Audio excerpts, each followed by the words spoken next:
Hi weavers, అందరికి welcome friends. మన ఛానల్కి స్వాగతం ఫ్రెండ్స్. సిఎస్కే వర్సెస్ ఎంఐ మధ్య మ్యాచ్లో ఎంఐ మొత్తానికి క్వాలిఫికేషన్ నుంచి ఎలిమినేట్ అయితే అయిపోయింది.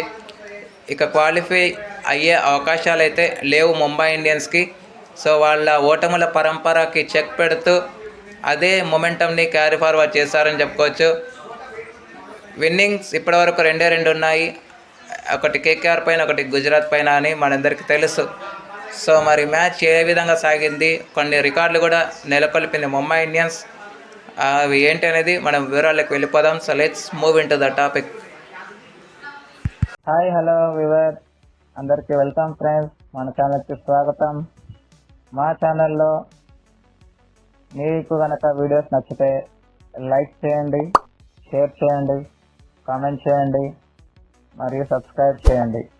మరిన్ని నోటిఫికేషన్స్ కోసం పక్కనే ఉన్న బెల్ ఐకాన్ని ఆల్ పైన ట్యాప్ చేయండి. ఆల్ పైన ట్యాప్ చేయడం ద్వారా మేము చేసే ప్రతి వీడియోలని, తాజా వీడియోలని నోటిఫికేషన్లో పొందగలరు. ముందుగా ముంబై ఇండియన్స్ ఒక రికార్డ్ అయితే నెలకొల్పింది, వరల్డ్ రికార్డ్ అని చెప్పుకోవచ్చు.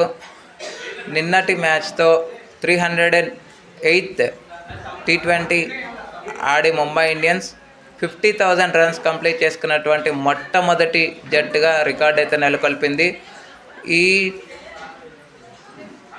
ఈ రికార్డుకి చేరువ అవ్వడానికి ముంబై ఇండియన్స్కి 114 రన్స్ కావాల్సి ఉంది. అయితే 15th ఓవర్లో ఈ ఫీట్ అయితే అందుకోవడం విశేషం. దాని తర్వాత రాయల్ ఛాలెంజర్స్ బెంగళూరు ఉంది, దగ్గర 48,000 పైన ఉంది. అండ్ సిఎస్కే 47,000 ప్లస్ పైన ఉంది.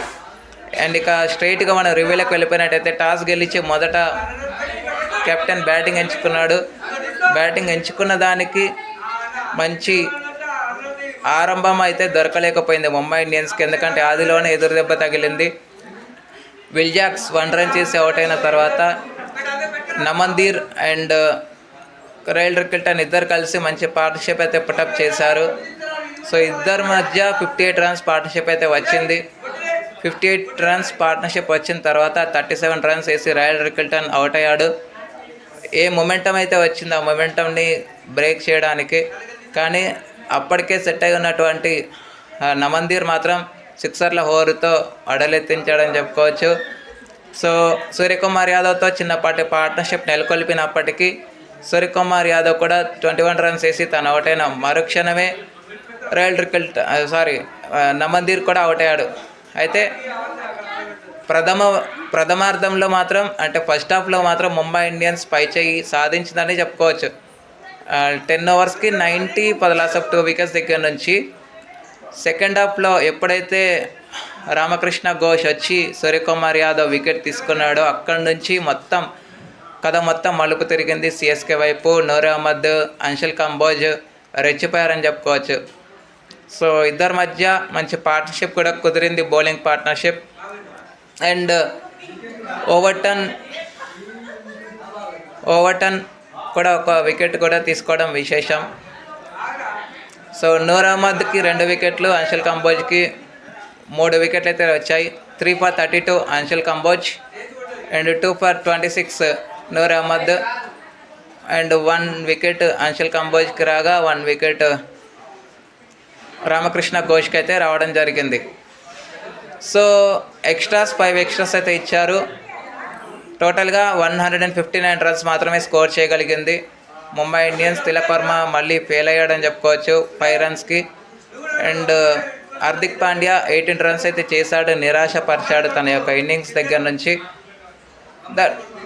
కానీ మిగతా రన్స్ అయితే రాబట్టలేక విఫలమైంది ముంబై ఇండియన్స్. విన్స్ కూడా 5 రన్స్ వేసి తను కూడా అవుట్ అయ్యాడు. ఇక మొత్తానికి 150 రావడమే గొప్ప అనుకొని ఫీల్ అయింది ముంబై ఇండియన్స్, అంతే. ప్రతిదీ మిస్టేక్స్ అయితే ముంబై ఇండియన్స్ అయితే చేస్తూ వచ్చింది గైస్. అండ్ 12 to 16 ఓవర్స్లో వాళ్ళు చేసింది చాలా వరకు కన్సాలిడేషనే చెప్పుకోవచ్చు. చాలా రన్స్ కూడా తక్కువగానే చేసింది. తర్వాత అనంతరం లక్ష్య ఛేదన ఆరంభించిన సిఎస్కేకి మాత్రం 13 దగ్గర ఫస్ట్ వికెట్ అయితే పడింది. 11 రన్స్ వేసి సంజు శాంసన్ అవుట్ అయ్యాడు. జస్ప్రీత్ బుమ్రా వికెట్ తీసుకున్నాడు. ఆ తర్వాత 49 రన్స్ పార్ట్నర్షిప్ కుదిరింది రుద్రాజ్ గైక్వాడ్ అండ్ ఉర్విల్ పటేల్ మధ్య. బట్ ఉర్విల్ పటేల్ 24 రన్స్ వేసి అవుట్ అయ్యే సమయానికి స్కోర్ పర్వాలేదు అన్నట్టుగానే ఉండింది. సో అల్లా గజన్పర్ వచ్చి వికెట్ తీసుకున్నప్పటికీ మరో వికెట్ పడకుండా జాగ్రత్త పడుతూ మొత్తానికి పిచ్ అండ్ కండిషన్స్కి అడాప్ట్ అయ్యారు. సెకండ్ బ్యాటింగ్కి చాలా వరకు చేజ్ అనేది ఈజీగా ఉంది. బ్యాట్ పైకి కూడా బాల్ అనేది స్ట్రైట్గా రావడం చూసాం. అండ్ ముంబై ఇండియన్స్ కూడా కొన్ని క్యాచెస్ కూడా పోగొట్టడం కూడా చూసాం. 2 to 3 క్యాచెస్ అయితే మిస్ చేశారు. ఇదే ముంబై ఇండియన్స్ యొక్క కొంప ముంచిందని చెప్పవచ్చు. సో 62 రన్స్ వేసి అన్బిటన్గా ఉన్నాడు రుద్రాజ్ గైక్వాడ్. ఆ తర్వాత కార్తిక్ శర్మ, ఇప్పటివరకు కార్తిక్ శర్మ దగ్గర నుంచి ద బెస్ట్ అనేది చూసాం నిన్నటి మ్యాచ్లో. ప్రశాంత్ వీర్ 47 చేయడం చూసాం ఎప్పుడు అగెన్స్ట్ ఆర్సీబీ. బట్ ఇప్పుడు కార్తిక్ శర్మ దగ్గర నుంచి మంచి 50 అనేది చూసాం. 98 రన్స్ పార్ట్నర్షిప్ చేసి అన్బిటన్గా ఉండి ఇద్దరు దగ్గరుండి మ్యాచ్ అయితే ఫినిష్ చేశారు. అల్లా గజన్పర్, జస్ప్రీత్ బుమ్రా మాత్రమే వికెట్స్ తీసుకున్నారు. ఒక్కొక్కటి 4 ఎక్స్ట్రాస్ ఇచ్చారు. అండ్ ముంబై ఇండియన్స్ ఓడిపోవడానికి చాలా కారణాలే ఉన్నాయి. సో మరి రేపు ఎల్ఎస్జీతో మ్యాచ్ అయితే ఉంది. మరి ఈ ఎల్ఎస్జీతో మ్యాచ్ అనేది జస్ట్ ఫార్మాలిటీసే ముంబై ఇండియన్స్కి. ఒకవేళ గెలిచినా కానీ ఫార్మాలిటీసే అని చెప్పుకోవచ్చు. లక్నో సూపర్ జైంట్స్ కూడా దాదాపు అదే పరిస్థితి. కాకపోతే లక్నో సూపర్ జైంట్స్ ఏంటంటే వాళ్ళు ఇక్కడ నుంచి గెలుపులు సాధించిన ఒక మిరాకిల్ చేస్తేనే వాళ్ళు వెళ్ళగలరు పైకి, అంతే. అంతకుమించి వేరేదేం లేదు. ఎందుకంటే వాళ్ళకు బ్యాటింగ్లో జోష్ ఇంగ్లీష్ కూడా యాడ్ అయ్యారు కాబట్టి. మరి చూడాలి గైస్ రేపు ఎవరిది పై అవుతుంది అనేది. రేపైనా కసితో వస్తారా లేదా? ఎంత కసితో వచ్చినా జరగాల్సిన డ్యామేజ్ అంతా జరిగిపోయింది ముంబై ఇండియన్స్కి. జస్ట్ ఎంటర్టైనింగ్ కోసం గెలవడం, పరువు కోసం నిలబెట్టుకోవడం అంతే.